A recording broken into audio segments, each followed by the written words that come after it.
Smoke rose high over King's Landing. The sky was black. The air smelled like ash and death.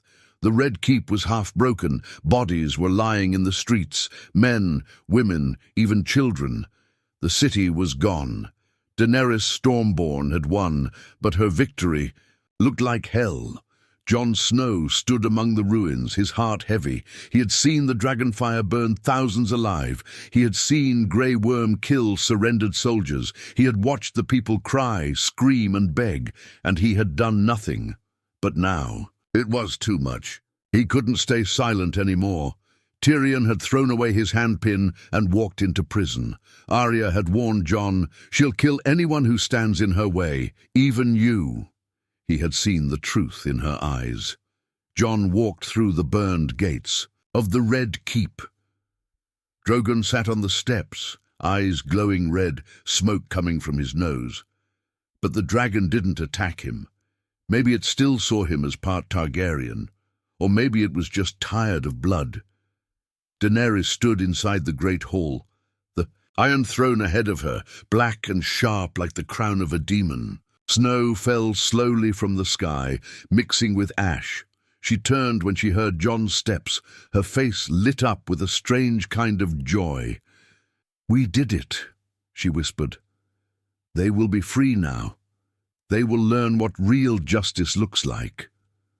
Jon stared at her. "You burned them alive, Dany. You killed children." She stepped closer. "They were part of a system that kept people in chains. I had to break the wheel." Jon didn't move. His sword was still at his side. His eyes filled with pain. "You broke the wheel, but you crushed the people too." Daenerys smiled sadly. "Sometimes mercy is the greatest cruelty, and cruelty is the greatest mercy." There was silence between them, just the sound of distant screams and falling snow. Then she said softly, "Rule with me. Be with me. We'll build a new world." For a second, Jon almost believed her. He still loved her somewhere deep inside, but then he remembered the bodies, the ashes, the screaming. He stepped closer, took her hands in his. Her eyes softened. She thought he had chosen her. Jon leaned in, kissed her gently, and then pushed the dagger through her heart. She gasped, her eyes wide. Blood came out of her mouth. She looked at him, confused, betrayed, heartbroken. He held her as she fell. "I'm sorry," he whispered. "You were the queen I chose, but not the one they needed." Outside, Drogon roared. He felt her death. He smashed the walls, fire bursting from his throat. He found her lifeless body in Jon's arms. Jon stood there, ready to die, but Drogon didn't kill him. The dragon melted the Iron Throne with fire, turned away, and flew off into the sky with Daenerys' body in his claws. Jon was left standing, in the ruins of a broken kingdom, with no queen, no dragon, no throne, and no peace. But the war was not over. Grey Worm wanted revenge. The Unsullied and Dothraki still held the city. The North didn't trust the South, and the lords of Westeros were gathering, hungry for power, and Jon Snow had just killed the Dragon Queen. He didn't know it yet, but the real game was about to begin. Jon stood in silence, covered in blood and heartbreak. The Red Keep was crumbling around him, but he didn't move. Drogon had taken Daenerys' body and vanished into the sky, leaving behind a throne turned to molten metal. The Iron Throne, once the dream of every king and queen, was now just a puddle of fire-scorched steel. But Jon felt no victory, only emptiness. Then the doors burst open behind him. Grey Worm and 2 unsullied soldiers stormed in. They stopped at the sight. The melted throne, the blood on Jon's hands, and Daenerys missing. For a second no one said anything. Then Grey Worm's face twisted with rage. "What have you done?" Jon didn't lie. "She burned the city. She would have burned the world. I stopped her." Grey Worm drew his blade and charged, but the 2 Unsullied blocked his way. They weren't sure. They had followed Daenerys for years, but now the throne was gone, and the dragon was gone. Their queen was dead. Even they were confused now. Grey Worm shouted, "Arrest him!" Jon didn't resist. He dropped his sword and let them chain him. 3 days passed. Jon was locked in the black cells beneath the keep. No light, no visitors. Only silence and the sound of water dripping from the stone ceiling. He couldn't eat. He barely slept.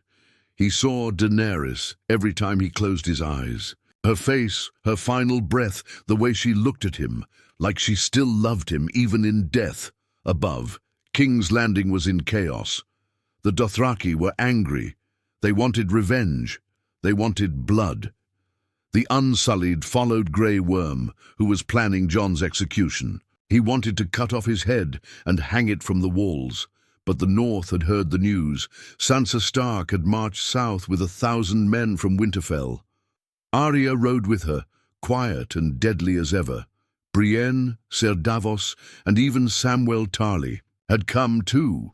They couldn't let Jon die like a criminal, not after everything he had done. So a council was called. All the great lords and ladies gathered in the ruined dragon pit.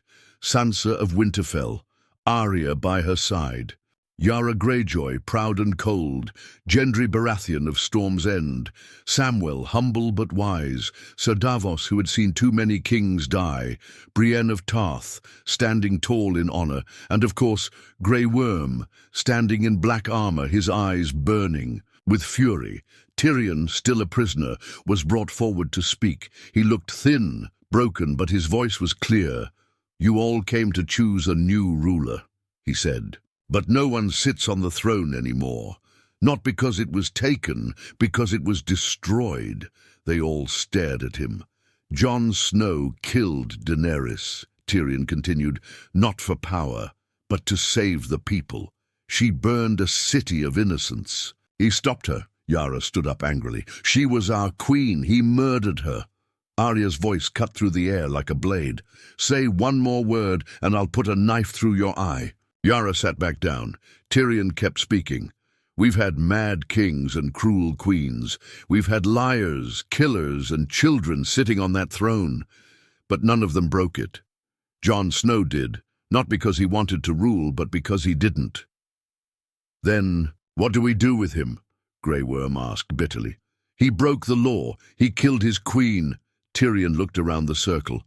"Perhaps we need to stop choosing kings and queens based on blood and name. Perhaps we need to choose someone who doesn't want it, someone who's already sacrificed everything for the realm." He didn't say Jon's name. He didn't need to. The council fell silent. Sansa stood. "The North will never kneel again, but Jon is of the North. He is our blood. If he must be punished, let it be in our way." Grey Worm shook his head. "No, he must pay. There must be justice." Then Samwell, shy and gentle, said, "Maybe justice means peace, not death." In the end, a decision was made. Jon Snow would not be executed, but he would never rule. He would be sent to the Night's Watch. Again, a ghost in the North, far from thrones, crowns, or wars. Grey Worm agreed. Though his eyes still burned with hate, the Unsullied would sail to Narth, away from Westeros. The Dothraki scattered across the land, leaderless, and the throne, there would be no Iron Throne, no more Targaryens, no more burning cities. Bran the Broken was chosen as king. Quiet, strange and wise, he accepted the crown not with joy, but with silence. Jon stood on the docks the next morning. The sun was rising. The sea was calm. He wore black again, the clothes of the watch. Ghost, his loyal direwolf, waited beside him. Arya hugged him tightly, whispering, "Don't lose yourself beyond the wall." Sansa gave him a look only a sister could give, both proud and full of sorrow, and Tyrion walked beside him to the ship. "No one is very happy," Tyrion said, "which means it's probably a good compromise." Jon gave a small smile. "I don't know if I did the right thing." "You never do," Tyrion said. "That's why you did." The ship sailed north, far away from war, kings and thrones, but the north remembers, and beyond the wall something waits, something old, something cold, and the last wolf was going home. The wind grew colder with every wave that rocked the ship. Jon stood at the edge of the deck, staring into the fog-covered sea. No sun reached these waters now, only grey clouds, silent gulls, and the endless feeling of being pulled away from the world he once knew. He had no sword, no crown, no name that mattered anymore. Just Ghost by his side, breathing slowly. Red, eyes watching the sea with him.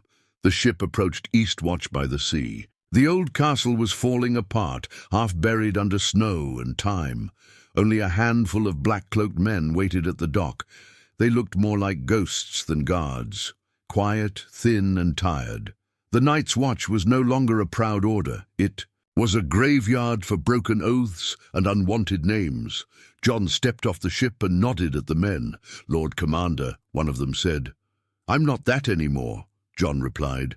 The man gave a dry smile. "No one else is either. You might as well be." They handed him a cloak, black and thick with fur. He wrapped it around himself.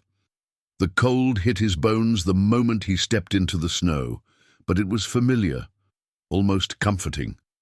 Ghost ran ahead through the ruins of Eastwatch. His paws left deep prints in the snow. Jon followed slowly, each step heavy with memory. This was where it had all begun, and where it had all gone wrong. A few days later, Jon rode north with a small group of rangers, but it wasn't a patrol, it was an escape. The Watch had no real purpose now. The White Walkers were gone. The wall had been broken, the war was over, and yet Jon couldn't sit still. He needed the silence. He needed the snow. He needed to disappear. The free folk met him at the edge of the haunted forest. Tormund Giantsbane greeted him with a wide grin and arms like tree trunks. "Thought you were dead," Tormund said. "Not yet," Jon muttered. "Well, come freeze your ass with us. You look too clean." The free folk welcomed him not as a king, not as a killer, but as one of their own. He had bled with them, suffered with them, and saved them. That was enough. He built a tent at the edge of the camp, near the trees. Ghost never left his side. Every night, the howling winds reminded Jon of who he was, a man who had no place in the world of thrones, only in the wild. But peace didn't come.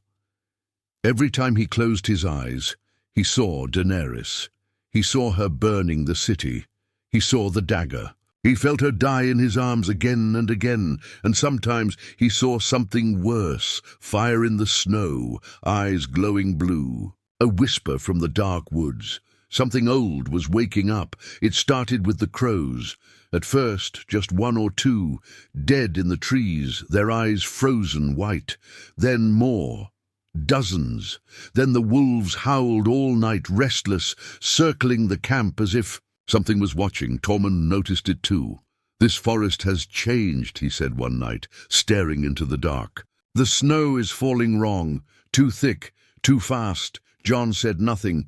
He had felt it too. The air was heavier, colder, as if the land was holding its breath. Then one night, a ranger went missing. They found his body the next morning, skin pale, mouth open, eyes gone. No blood, no tracks, just frost all around him, untouched. Jon knelt beside the body and looked at the snow. "It's not just weather," he whispered. "Something's out there." He felt it in his bones, the same way he had felt the White Walkers long before they appeared, a chill deeper than cold, a silence too loud, the kind of fear that crawled up your spine and didn't let go. "We need to move," Jon said. "Head deeper. Find out what this is," Tormund frowned. "You sure you're not Lord Commander anymore?" Jon looked around. "Then I won't give orders, but I'll go." Tormund sighed. "You and your cursed hero face. Fine, I'll come. But I'm not happy about it." They gathered a small group, free folk, a few watchmen, Ghost leading the way. They walked into the trees, deeper than anyone had gone in years. The snow was thick and endless. The forest was silent. No birds, no animals, not even the wind. And then they found it, a circle. Trees burned black at the tips. Ice spread across the ground like veins. And in the center, an old heart tree, its red face carved with eyes that were crying frozen tears. Ghost growled low and sharp. Jon stepped forward, feeling something pull at him.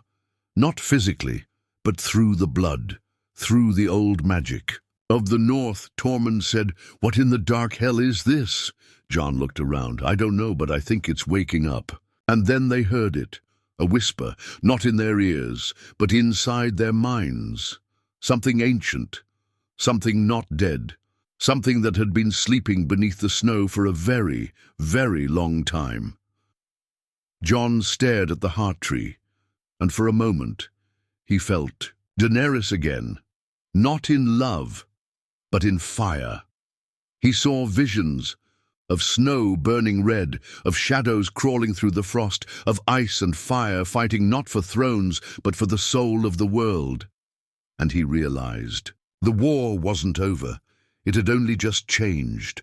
The whispers stayed in Jon's mind long after they left the circle. At first, he thought it was memory, some lingering echo of magic or fear. But then, at night, he began to dream again. Not of Daenerys, not of the war, but of ice, of an old man in black robes standing beneath a weirwood tree, his eyes missing, his mouth stitched shut, of crows circling above him, of ancient voices speaking in tongues Jon didn't understand, but somehow still felt in his blood. He would wake up cold, sweating despite the snow, and always Ghost would be watching him, silent, alert, his white fur bristling like he too could feel something coming. Tormund noticed it first. "You're hearing things," he said one night, poking at the fire. "You walk in your sleep. You talk like you're somewhere else." Jon didn't answer at first. Then he said quietly, "There's something buried under this forest, older than the wall, older than the Night King." Tormund raised an eyebrow. "You sound like that creepy tree boy. What was his name?" "Bran." "Yeah, the Raven King or whatever. He always gave me chills." Jon stared into the fire. He knew more than he ever told us. The group kept moving north. The deeper they went, the worse the forest became. The trees twisted. The snow never stopped. Sometimes they saw shadows moving between the trunks, but no animals ever appeared. No prints, no sounds. Then they found the stone. It was half buried. In the ground, flat, wide, and carved with symbols none of them could read. Shapes like circles, stars, and spirals. The same patterns Jon remembered seeing where the children of the forest once created the Night King. But this one was different. Older. The edges were chipped like claws had scraped it for centuries. Jon knelt down and touched it. His vision split. In half, he saw fire, rivers of fire flowing across the snow, a giant made of smoke tearing open the sky, and a single eye, pale blue, watching him through time. He pulled his hand back and nearly fell over. Tormund caught him. "You all right?" Jon shook his head. "There's something trapped here." "Like what?" "I don't know, but it wants out. That night they made camp near the stone. No one spoke much. The wind felt wrong, like it came from every direction at once, and the stars had vanished. Even the fire burned low, as if the cold was eating it. And that was when the singing started, a soft, high-pitched sound echoing through the trees. No words, just melody, sad, hollow, like a lullaby sung by the dead. One of the younger free folk stood up, entranced. "Do you hear that?" he asked. "Sit down," Tormund snapped, but the boy walked forward, toward the trees. "Jory!" Jon called. The boy didn't stop. He stepped into the forest and vanished into the dark. Ghost ran after him. The others followed, torches raised. They found the boy standing in a clearing, eyes wide, mouth open in awe. Before him stood a creature wrapped in black mist, tall, silent, with glowing eyes like frozen moons. Jon stepped forward. "Stay back!" he shouted, but it was too late. The thing reached out with one long hand and touched the boy's chest. There was no scream, just silence. The boy fell like a puppet with its strings cut, his face frozen in peace, His heart stopped, his body iced over within seconds. The creature turned its head slowly toward John and vanished. Just like that, gone into the trees. John rushed to the boy's body. It was like touching stone, cold, lifeless, no blood, no wounds, just stopped. Tormund crouched beside him. "That wasn't a White Walker," he said quietly. "I've seen them. This was different." John nodded. "I think we've found the thing that created them." The group was shaken. Fear ran deep now, not just in their bones, but in their minds. Even the bravest among them were whispering about turning back. They had gone too far, woken something they didn't understand, but John knew they couldn't leave. Not yet. "This is what the wall was built to keep out," he said one night. "It wasn't just the walkers. It was something older, something that sleeps." "And we woke it up," Tormund muttered. John looked up at the stars. Only now they were back, but wrong, shifted, like they had moved, like the sky was watching. He remembered what Bran once told him. The world remembers what it fears, and this forest remembered too much. The next day, they found a cave. Its entrance was shaped like a mouth, hidden behind frozen vines. Inside, the walls were covered in carvings, ancient scenes, battles, gods, creatures with no faces. In the center of the cave stood a black tree, dead, leafless, its roots grown into stone. John walked toward it slowly, and then he heard a voice. "Not. In his ears, in his blood, you bear the fire of the traitor queen, and the blood of the broken wolf. You do not belong here." John looked around, blade drawn. "Who are you?" The tree cracked down the center, and from it something stepped out, not a man, not a ghost, something in between. Tall, thin, skin like carved bone, eyes of swirling mist. "The first shadow," it whispered. "I was before kings, before thrones, before men." John raised his sword. "You were buried for a reason, and now you are the reason I wake." The creature raised a hand, and John's blade froze in his grip. His heart slowed, and for the first time since Daenerys died, Jon Snow felt true fear. Not for himself, but for the world. The cave grew colder, though there was no wind inside. Jon stood frozen, literally. His feet were stuck to the icy stone, his blade locked in place by invisible force. The creature before him, the one that had crawled from the black tree, was not a White Walker. It was older. It had no face, no features, just a pale, shifting surface like moving mist trapped in bone. "I am the first shadow," it said again. Its voice didn't echo, but instead thudded inside Jon's skull like a heartbeat. "What do you want?" Jon asked, his voice dry, barely coming out. "To finish what I began, before men interrupted," it replied, its head tilting unnaturally. "The fire that burned me lives in you, the girl with the dragon blood." "Daenerys," Jon whispered. "Yes, she was meant to burn the world clean. But you stopped her. You snuffed the flame and left the ash." Jon's hands tightened around his sword, though he still couldn't lift it. "You're a mistake," the creature continued, stepping forward slowly. "Born of fire and ice, a crack in the wall of time, but a useful crack." "I'm nothing," Jon growled. "I'm no king. I've run from everything." The creature chuckled, though it was a hollow, dry sound like the last breath of the dead. "Exactly," it said. "That's why you'll do." It reached into its chest and pulled out something glowing, a shard of ice, clear, sharp, and alive, with blue fire inside it. Jon's breath caught. He had seen it before, the same shard that had created the Night King, the same piece the children of the forest stabbed into a man's heart to make their first weapon against men. The creature held it out. "This world doesn't need kings," it said. "It needs balance, ice and fire. One cannot survive the other." "What are you saying?" Jon asked. "I offer you the cold throne," the being whispered. "Take this. Become the balance. Not dead, not living, not man, not monster. Become the bridge between what was and what must be." John stared at the shard. It pulsed in rhythm with his heartbeat. His Targaryen blood burned hot inside him, his Stark blood cold as the snow. Two legacies, two curses, always torn between the two. He saw visions again of a world drowned in fire, of Daenerys atop a mountain of bones, then of ice sweeping over Winterfell, children frozen where they stood.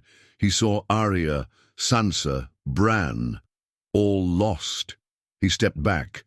"No," he said, "you cannot run from what you are," the creature hissed. "I can choose who I become." The light in the shard grew blinding.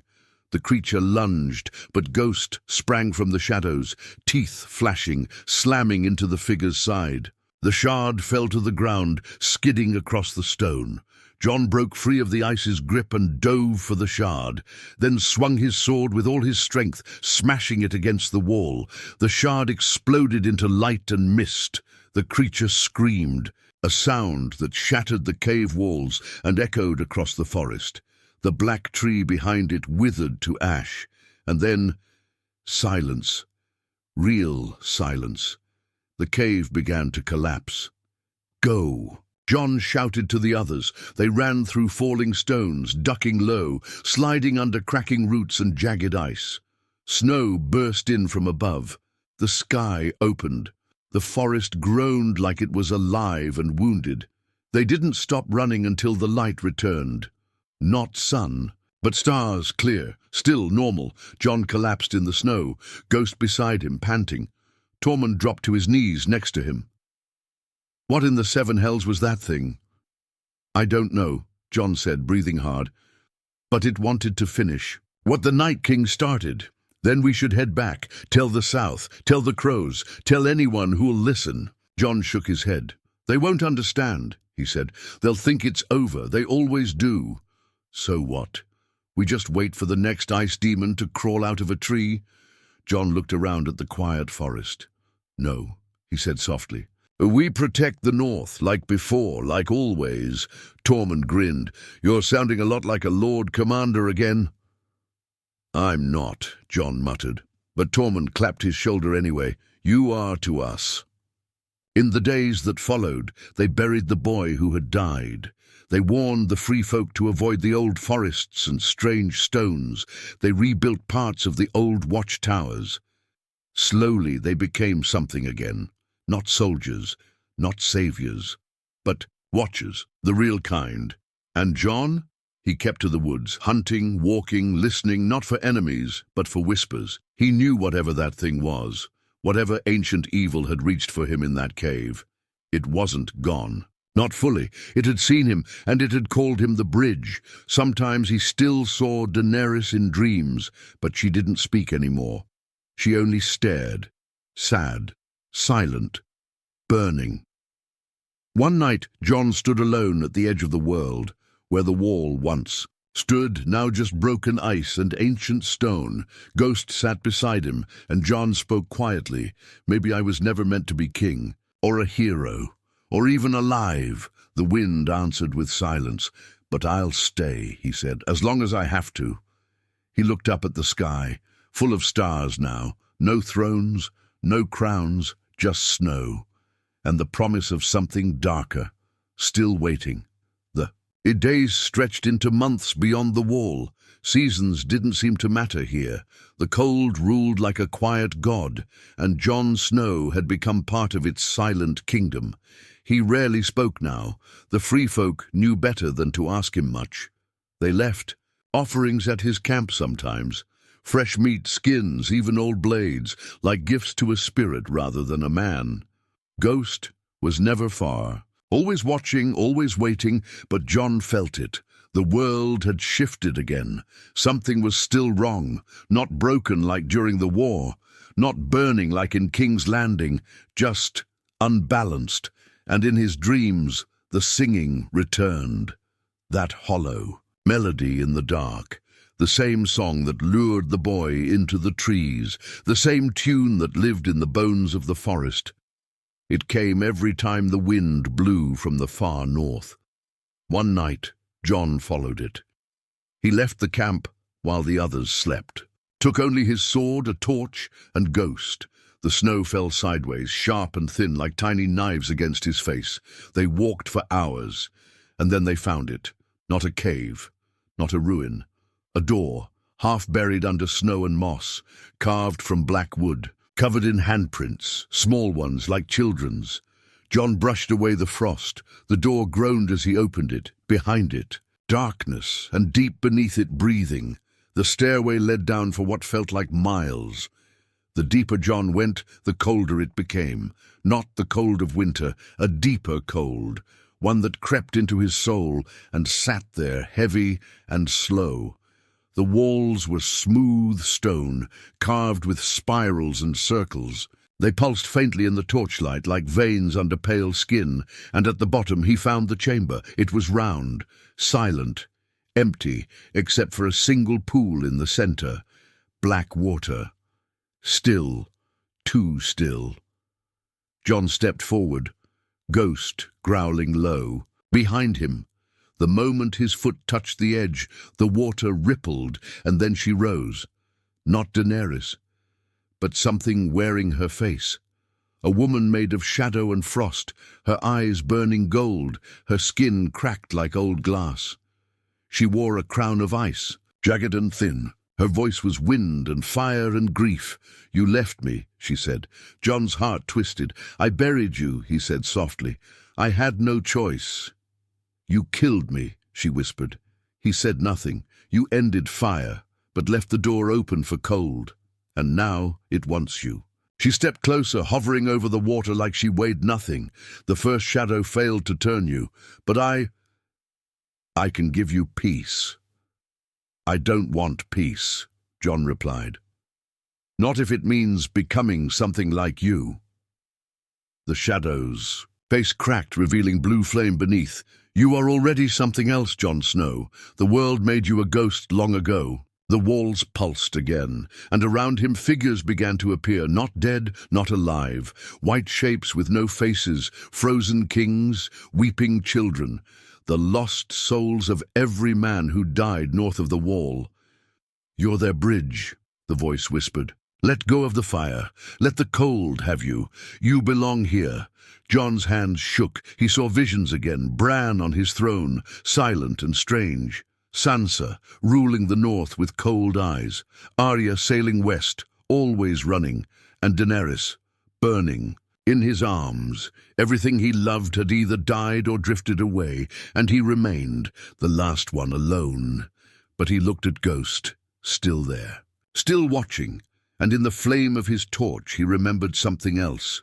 Sam, Gilly, the baby, a life they had built, far from thrones, small but good. He remembered Ser Davos, Brienne, Tormund, people who had stood by him not because of his name, but in spite of it. He wasn't a bridge, he was a man, and he still had a choice. John stepped back. "No," he said, the shadow's face twisted in fury. "You cannot deny the cold forever."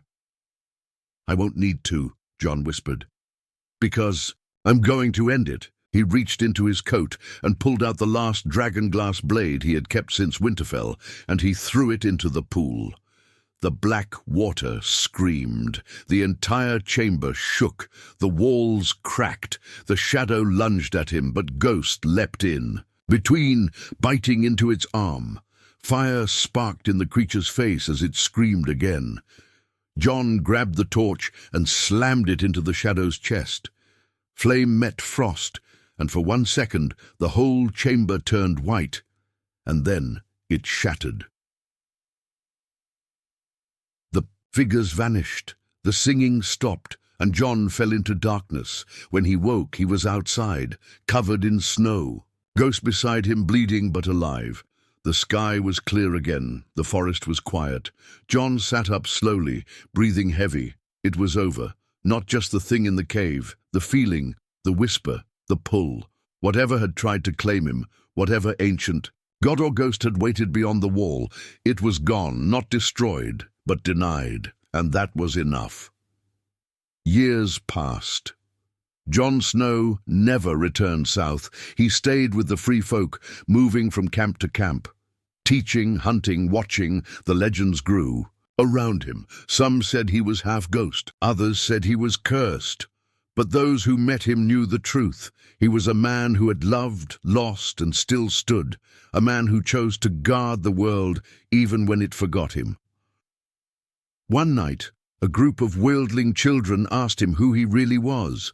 He looked into the fire and said only, "I'm no one, just a man who once loved a queen and burned a kingdom to save it." And outside, in the cold dark, a single direwolf howled at the moon, the last wolf still watching, always.